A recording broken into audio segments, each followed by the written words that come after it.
Hello everyone, आज हम एक नया टॉपिक, नया आर्टिकल शुरू करने जा रहे हैं सॉल्यूशन सीरीज़। ठीक है, इस सॉल्यूशन सीरीज़ में जितने एग्ज़ाम हैं उस एग्ज़ाम के क्वेश्चन का हम लोग सॉल्यूशन देखेंगे इस सॉल्यूशन सीरीज़ में। ठीक है, और इस सॉल्यूशन सीरीज़ में सबसे पहला जो है वो सिविल सर्विसेज एग्ज़ामिनेशन, ठीक है, जिसमें कि यूपीएससी और बीपीएससी, पहले यूपीएससी और बीपीएससी का सॉल्यूशन देखेंगे हम लोग एग्ज़ाम के सॉल्यूशन का। मैथमेटिक्स सॉल्यूशन सीरीज़ हम लोग शुरू करने जा रहे हैं, मैथमेटिक्स सॉल्यूशन सीरीज़। इस मैथमेटिक्स सॉल्यूशन सीरीज़ में सबसे पहले हम लोग सिविल सर्विसेज एग्ज़ाम का सॉल्यूशन देखेंगे, जिसमें कि यूपीएससी और बीपीएससी के आए हुए मैथमेटिक्स में एग्ज़ाम में आए हुए मैथमेटिक्स का सॉल्यूशन देखेंगे। उसके बाद जो है हम लोग CSIR NET, GATE, IIT JAM, इसमें जो मैथमेटिक्स आया है एग्ज़ाम में उसका सॉल्यूशन देखेंगे। ये मैथमेटिक्स सॉल्यूशन सीरीज़ है, mathematics solution series, mathematics solution series. इस मैथमेटिक्स सॉल्यूशन सीरीज़ में सबसे पहले जो है हम लोग सिविल सर्विसेज में आए हुए एग्ज़ाम के क्वेश्चन का सॉल्यूशन देखेंगे, यूपीएससी बीपीएससी का, और उसके बाद CSIR नेट, गेट और IIT जेम में आए हुए मैथमेटिक्स के क्वेश्चन का सॉल्यूशन देखेंगे। अब इसमें जो है इसके एग्ज़ाम में जो मैथमेटिक्स पूछा जाएगा, जो आपको बनाना रहेगा, वो सब्जेक्टिव रहता है। मेन की बात कर रहा हूँ मैं, ये चीज़ है, और इसमें जो है ऑब्जेक्टिव रहता है। तो सबसे पहला मेरा टास्क है, टारगेट है कि इस सब्जेक्टिव वाले को सॉल्व करना, एंड देन आफ्टर फिर ऑब्जेक्टिव वाले का सॉल्यूशन। ठीक है, इस मैथमेटिक्स सॉल्यूशन सीरीज़ में सबसे पहला जो है वो है IAS mathematics, IX mathematics solution series. First दो सीरीज़ है, पहला IAS मैथमेटिक्स सॉल्यूशन सीरीज़ और दूसरा होगा CSIR net mathematics solution series, जिसमें कि हम नेट का, गेट का और IIT जेम का क्वेश्चन का सॉल्यूशन देखेंगे। ठीक है, और इस वाले में अब आपको बताते चले हम कि इस यूपीएससी एग्ज़ाम में मेंस की मैं बात कर रहा हूँ। मेन में दो पेपर का आपको मैथ देना है, पेपर फर्स्ट, पेपर सेकंड, दो पेपर का एग्ज़ाम देना है। ये आपको बताते चले बच्चे कि 250 मार्क्स का होता है, और ये भी 250 मार्क्स का होगा, 250 नंबर का। ठीक है, 250 नंबर का 250 नंबर का होगा मेंस में, यूपीएससी की मैं बात कर रहा हूँ। ठीक है, और इस वाले में, इस पेपर में दो सेक्शन है, एक सेक्शन ए है, सेक्शन ए, और दूसरा है सेक्शन बी। सेक्शन ए और सेक्शन बी। सेक्शन ए में जो क्वेश्चन है वो 1 to 4 क्वेश्चन रहेगा, और question number 5 to question number 8 ये सेक्शन बी में रहेगा। सेम प्रोसीजर जो है, same procedure same like this. ठीक है, जो पेपर फर्स्ट का बिहेवियर है वही पेपर सेकंड का होगा। पेपर फर्स्ट में दो सेक्शन है, section A, section B. Paper second में भी सेक्शन ए और सेक्शन बी होगा। 1 to 4 है। जैसे हम 2018 की बात करते हैं, लेटेस्ट बात करते हैं एग्ज़ाम का, 2018 में क्वेश्चन नंबर 1 और क्वेश्चन नंबर 5 तो कंपलसरी है। ये कंपलसरी क्वेश्चन है, 1 और 5। 1 और 5 का तो जवाब देना ही है। इस टोटल 8 में से आंसर एनी 5 क्वेश्चन। शर्त ऐसा है बच्चे कि आंसर एनी 5 क्वेश्चन, किन्हीं इस 8 में से किन्हीं 5 का जवाब देना है, और शर्त है कि selecting at least 1 from each section. Answer any 5 question, शर्त ये है कि selecting at least 1 from each question, each section. ये बात है जी। ठीक है। तो आंसर एनी 5 क्वेश्चन, किन्हीं 5 का जवाब देना है, selecting at least 1 from each section. समझा जाए बच्चे, क्वेश्चन नंबर 1 और क्वेश्चन नंबर 5 तो कंपलसरी है, और उसके अलावा जो है जो 3 बच गया, आंसर एनी 5 क्वेश्चन का बात कहा जा रहा है। 8 में से किन्हीं 5 का जवाब देना है। 1 और 5 पर रिस्ट्रिक्शन है कि वो कंपलसरी क्वेश्चन है, देना ही देना है आपको 1 और 5, और उसके अलावा जो बच गया उसमें से एक इससे जवाब देना है और एक इससे शर्त है कि सेलेक्टिंग एटलीस्ट कम से कम 1 का बात करा, 1 फ्रॉम इस सेक्शन से 1 और इस सेक्शन से 1। तो कितने हो गए बच्चे? 2 और 2 4 तो हो गए, और उसके अलावा 1 और कहीं से आप दे सकते हैं। सेम प्रोसीजर इसका है, इसमें भी 2 सेक्शन ए सेक्शन बी, किताब डिफरेंट रहेगा, डिफरेंट बुक का सवाल इसमें रहेगा और इसमें रहेगा, वो हम बाद में बताते चलेंगे। ठीक है, सेम प्रोसीजर, इसमें भी 8 क्वेश्चन रहेगा और 5 का जवाब देना है, selecting at least 1 from each group. ठीक है, अब यहाँ पर जो है हम जो डिस्कस करने जा रहे हैं इस IAS मैथमेटिक्स सॉल्यूशन सीरीज में, सबसे पहला जो है हम पेपर फर्स्ट का सॉल्यूशन करेंगे and then after paper second में। तो पहला मेरा जो प्रयास है कि जो अप्लाइड पोर्शन है, मैथमेटिक्स 2 भाग में डिवाइड है, एक प्योर मैथमेटिक्स और एक अप्लाइड मैथमेटिक्स। सबसे पहले जो है अप्लाइड मैथमेटिक्स का हम सॉल्यूशन करेंगे, अप्लाइड मैथमेटिक्स में आए हुए क्वेश्चन का सॉल्यूशन करेंगे। तो इस अप्लाइड पेपर फर्स्ट में जो अप्लाइड मैथमेटिक्स है, जो सबसे पहले हम शुरुआत करना चाहते हैं वो है ऑर्डिनरी डिफरेंशियल इक्वेशन, जिसको कि शॉर्ट फॉर्म में ODE भी बोला जाता है। और सब जगह प्रत्येक यूनिवर्सिटी में, इंडिया के हर एक यूनिवर्सिटी में ऑर्डिनरी डिफरेंशियल इक्वेशन पढ़ना है। BSc में कहीं BSc पार्ट 2 में है, कहीं BSc पार्ट 1 में। अमूमन इंडिया के हर एक यूनिवर्सिटी में या तो BSc पार्ट 1 या पार्ट 2 में ऑर्डिनरी डिफरेंशियल इक्वेशन आता है। इसी तरीके से इंडिया के हर एक यूनिवर्सिटी में पेपर सेकेंड में है एक पार्शियल डिफरेंशियल इक्वेशन, जिसको कि शॉर्ट फॉर्म में हम लोग PDE कहते हैं, वो भी हर एक यूनिवर्सिटी में है। जैसे पटना यूनिवर्सिटी में, यहाँ पटना यूनिवर्सिटी में, पाटलिपुत्रा यूनिवर्सिटी, मगध यूनिवर्सिटी में BSc पार्ट 3 में है पार्शियल डिफरेंशियल इक्वेशन। तो जो बच्चे अभी ग्रेजुएशन में हैं, जो BSc पार्ट 2 में है या कहीं कहीं यूनिवर्सिटी पार्ट 1 में है, तो वो भी बच्चे देख सकते हैं। वो उसी का एक्सटेंशन है, इसमें कोई ज़्यादा थ्योरी का ज़रूरत नहीं है, बस थोड़ा सा एक्सटेंशन है, क्वेश्चन थोड़ा सा कॉन्सेप्चुअल है इस IAS के एग्ज़ाम में। तो सबसे पहले हम IAS के क्वेश्चन को, UPSC के सवाल को सॉल्व करेंगे पेपर फर्स्ट में, ऑर्डिनरी डिफरेंशियल इक्वेशन को, देन आफ्टर BPSC को सॉल्व करेंगे, और उसके बाद मेरा जो टारगेट है वो CSIR नेट गेट और IIT JEM वाले का। इसका क्वेश्चन का लेवल जो है, स्टैंडर्ड जो है IAS के कंपैरिजन में ज़्यादा टफ होता है। तो सबसे पहले इसके लिए हम आपको थ्योरी बताएंगे एंड देन आफ्टर इसका क्वेश्चन डिस्कस करेंगे।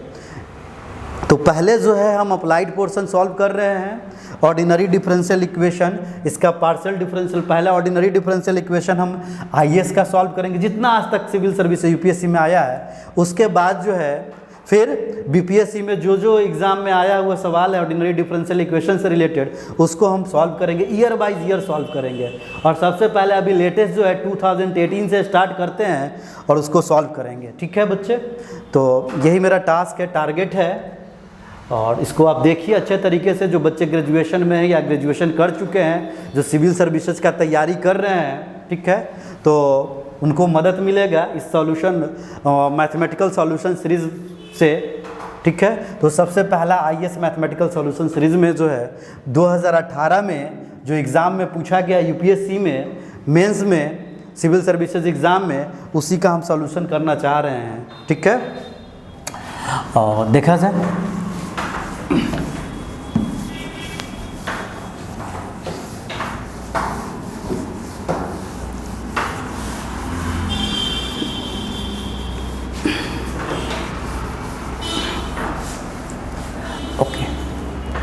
Write down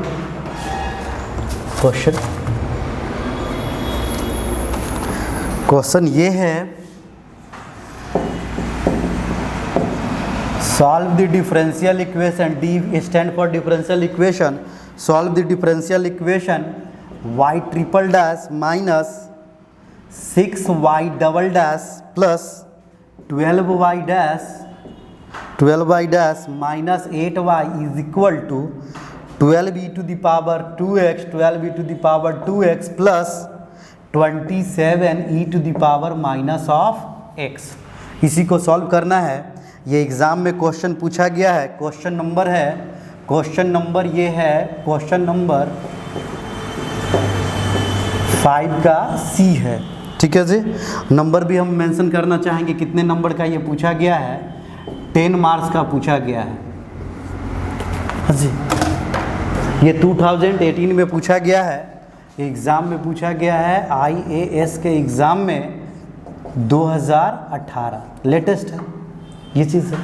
year wise discuss करेंगे 2018, 2017, 2016, 2015 इसी तरीके से करते चले जाएंगे। तो पहले ऑर्डिनरी डिफरेंशियल इक्वेशन OD का और भी सवाल है, तो पहले क्वेश्चन नंबर 5 का सी डिस्कस कर रहे हैं एंड देन आफ्टर और जो भी OD का सवाल मिलेगा उसका हम लोग सॉल्यूशन करेंगे। हाँ जी, ये बताते चले बच्चे कि ये सेक्शन बी का सवाल है, सेक्शन बी में है।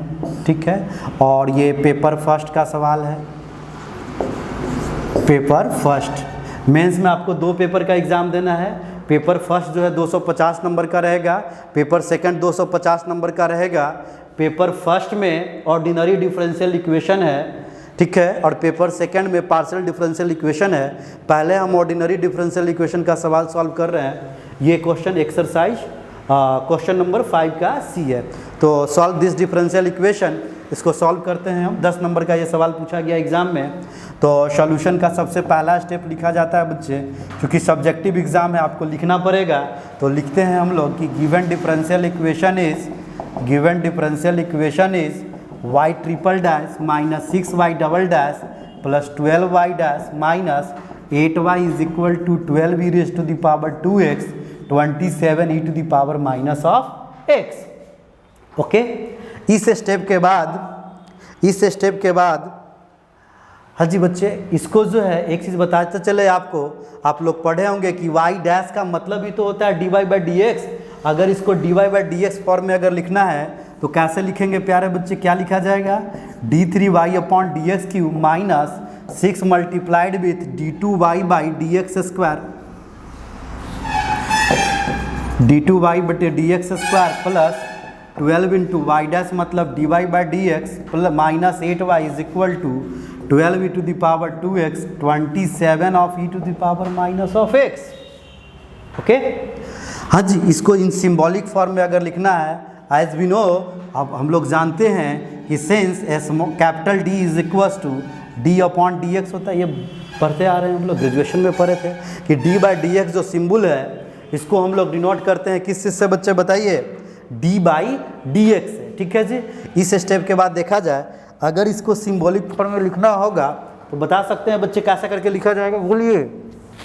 इसको सिंबॉलिक फॉर्म में अगर लिखना है तो ये हो जाएगा d3y, d/dx को d एज्यूम किया है हमने, d3y minus 6d2² plus 12d of y minus 8y is equal to 12 e to the power 2x plus 27 e to the power minus of x। Okay, हाँ जी, सब प्रत्येक में से y कॉमन ले लेंगे तो बताइए बच्चे कितना हो गया, dq minus 6d² plus 12d minus 8 of y is equal to 12 e to the power 2x plus 27 e to the power minus of x। हाँ जी, बता सकते हैं बच्चे, इसको इक्वेशन नंबर 1 हम लोग कह रहे हैं, और कह सकते हैं कि ये which is of the form, याद कीजिए बच्चे हम लोग बीएससी में पढ़े हैं, which is of the form FDy is equal to v के फॉर्म का है, या FDy इज इक्वल टू समवेयर x लिखा जाता है, सम ऑथर लिखते हैं। तो इसको क्या लिखा जाएगा बच्चे, क्या कह सकते हैं कि विच इज ऑफ द फॉर्म। हाँ जी, बता सकते हैं बच्चे किसके फॉर्म का है, FDy is equal to v। Which is कैसा है बच्चे, ये किसका फॉर्मेट है, FDy is equal to v, ये linear differential equation with constant coefficient है, कोफिशिएंट इसके कांस्टेंट है, इसको कहा जाता है which is a linear differential equation with constant coefficient. और इसको हम लोग बीएससी में पढ़े हैं, कैसे सॉल्व करते हैं बच्चे, इसका कॉम्प्लीमेंट, इसका जो टोटल सॉल्यूशन होगा वो वाई कॉम्प्लीमेंट्री फंक्शन निकालेंगे और प्लस पार्टिकुलर इंटीग्रल निकालेंगे और दोनों को ऐड कर देंगे, वही इसका सॉल्यूशन हो जाता है। तो बताइए बच्चे क्या निकालेंगे इसका, अब सॉल्यूशन निकाला जा सकता है, देख लीजिए, काफ़ी आसान है, 10 मार्क्स का पूछा गया सवाल, कुछ भी नहीं है, काफ़ी आसान, काफ़ी इजी।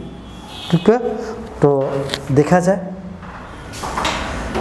इस स्टेप के बाद जो है इसको आगे प्रोसीड करते हैं।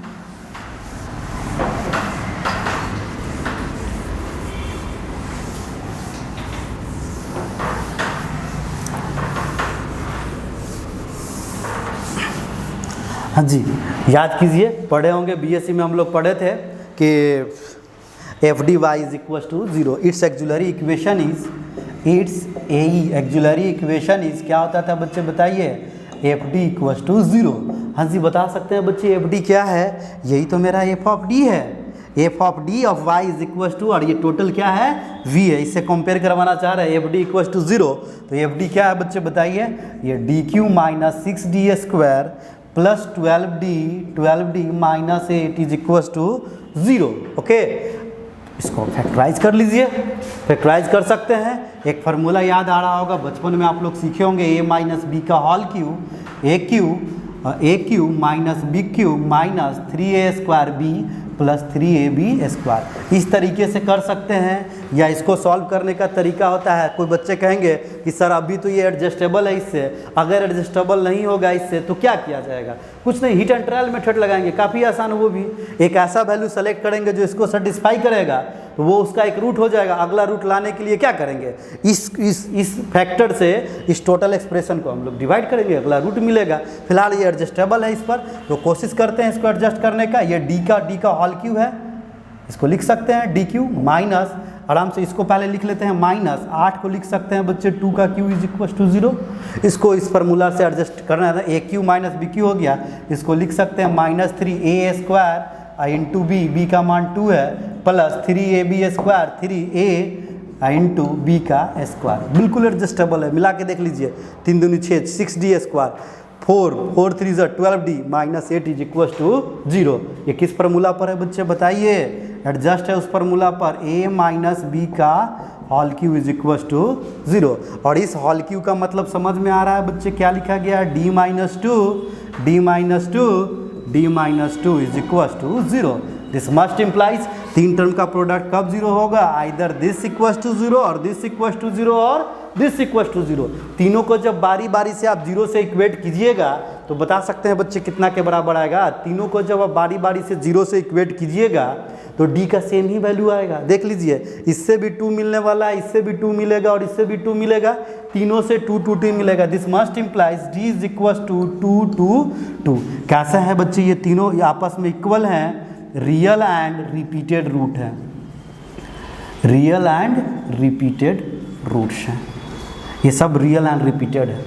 और यहाँ पर जो है, यहाँ पर हम आपको थ्योरी याद करवा देते हैं। यहाँ पर देखिए बच्चे, इस बॉक्स में देखा जाए, जो बीएससी में हम लोग पढ़े थे, पढ़े होंगे आप लोग कि डी का वैल्यू अगर रियल एंड डिस्टिंक्ट आता था, अगर रियल अगर आता था अल्फा अल्फा, तो उसका कॉम्प्लीमेंट्री फंक्शन ऐसे लिखते थे हम लोग, C1 2 बार रिपीटेड है तो C1 plus C2x e to the power alpha x। याद आ रहा होगा, हम लोग ग्रेजुएशन में पढ़े हैं।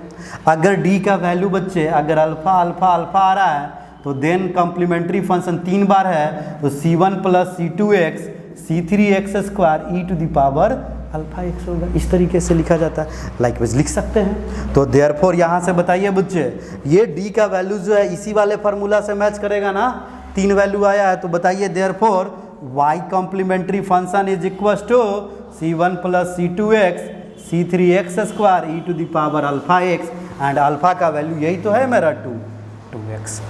ये कॉम्प्लीमेंट्री फंक्शन फाइंड आउट कर लिए, YCF लिखे हैं, CF मतलब कॉम्प्लीमेंट्री फंक्शन, तो ये कॉम्प्लीमेंट्री फंक्शन आ चुका है। बस क्या निकालना बाकी रह गया बच्चे, पर्टिकुलर इंटीग्रल निकालना बाकी रह गया है। उसके बाद तो इस क्वेश्चन में कुछ है ही नहीं, तो इसका PI निकालते हैं। ये कॉम्प्लीमेंट्री फंक्शन निकला है, इसको लिखा जाए। उसके बाद इसका क्या निकालेंगे, फाइंड आउट करेंगे हम लोग, पर्टिकुलर इंटीग्रल फाइंड आउट करेंगे, पर्टिकुलर इंटीग्रल फाइंड आउट करेंगे और दोनों को ऐड कर देंगे, वो मेरा सॉल्यूशन हो जाएगा। राइट डाउन, इसको लिखिए। ओके, अब जो है ऊपर में हम यहाँ पर फाइंड आउट करेंगे कौन सा चीज़ बताइए, यहाँ पर अब जो है इसका पर्टिकुलर इंटीग्रल फाइंड आउट करते हैं। नाउ पर्टिकुलर इंटीग्रल PI, तो पर्टिकुलर इंटीग्रल क्या होता है बच्चे, याद कीजिए, 1/FD ऑफ V के बराबर होता था, हम लोग पढ़े थे। तो 1/FD, FD stand for this quantity, तो FD बताइए बच्चे क्या लिखा गया है, DQ minus 6D square plus 12D minus of 8, हाँ जी, FD इंटू V, और V यही तो है मेरा, बता सकते हैं बच्चे, बोलिए, 12e to the power 2x plus 27 e raise to the power minus of x। I hope कि आप लोग इसको लिख चुके होंगे। इसको इरेज कर देते हैं।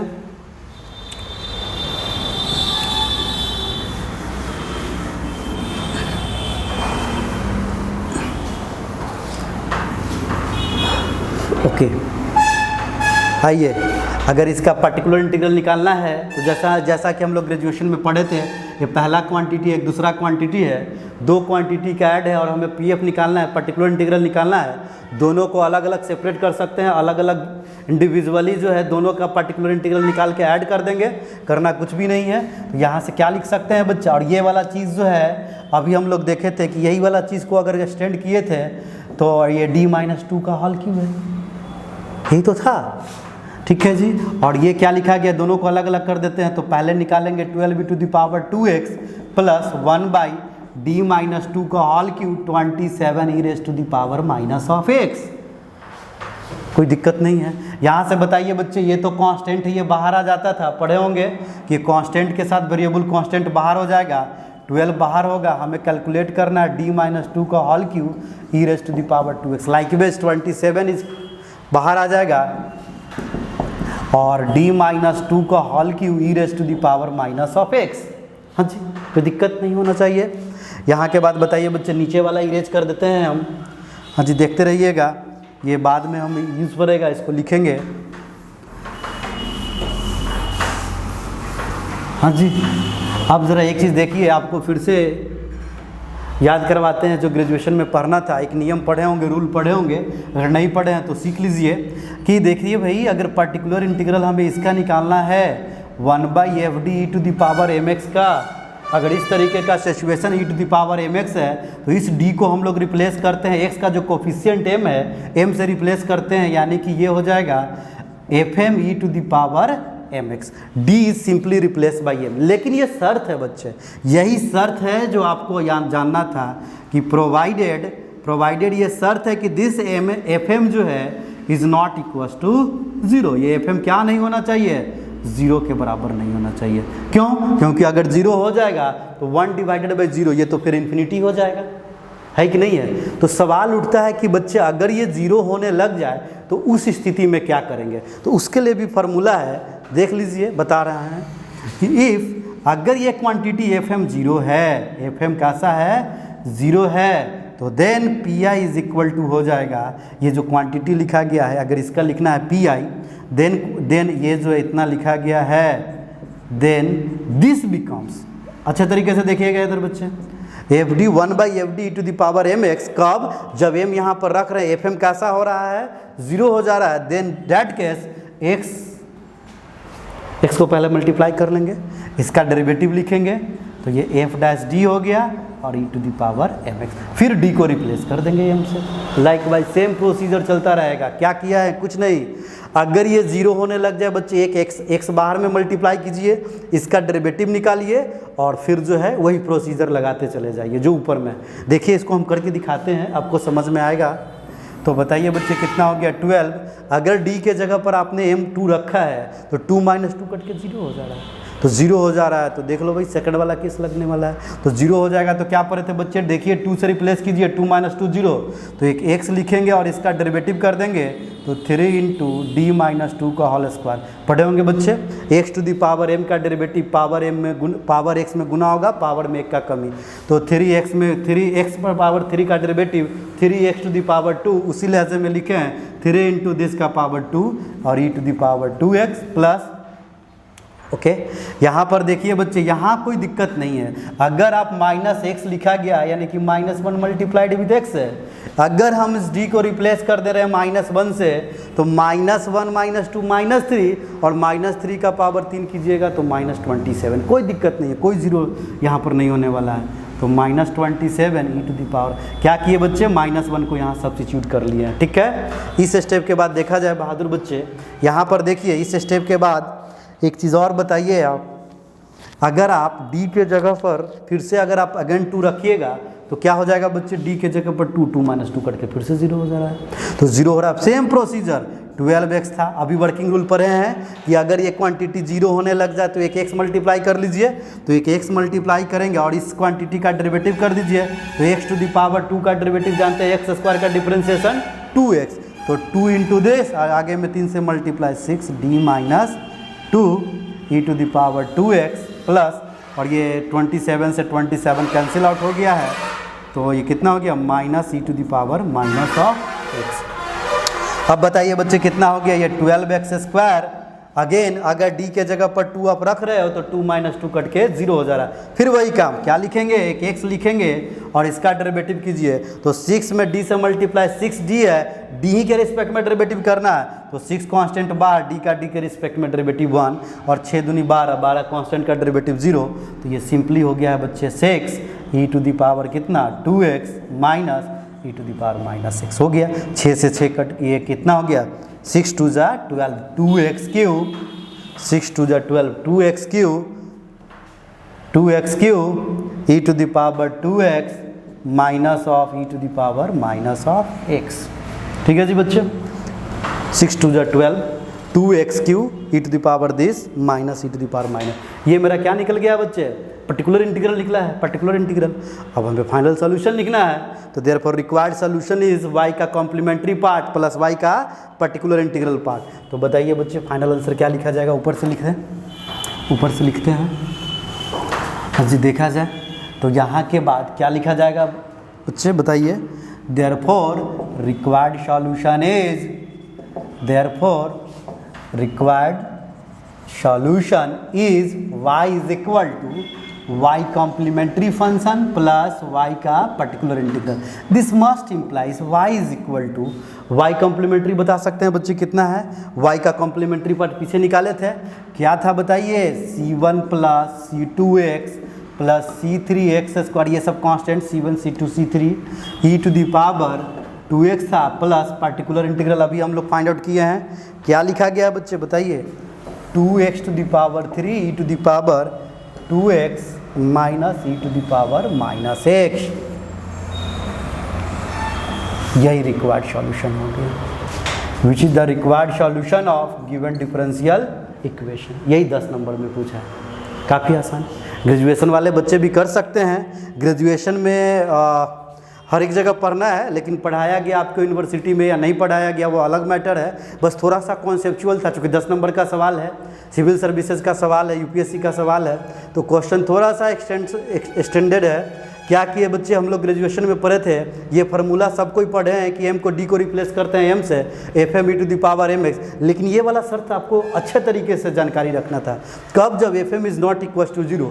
सिचुएशन ऐसा भी क्रिएट हो सकता है कि जब ये 0 हो जाए, तो जब 0 हो जाएगा तब क्या करेंगे, तब के लिए अगर कोई बच्चे अगर नहीं पढ़े हैं तो याद रखिएगा आज के बाद क्या करना रहता है बच्चे, अगर ये एफ एम 0 होने लग जाए तो उस परिस्थिति में ये तो वर्क करेगा नहीं, चूंकि any number divided by 0 infinity हो जाता है, तब के केस के लिए कहा जाता है एक एक्स यहाँ पर मल्टीप्लाई कीजिए और इसका डेरिवेटिव निकाल दीजिए, तो 1/f' हो जाएगा।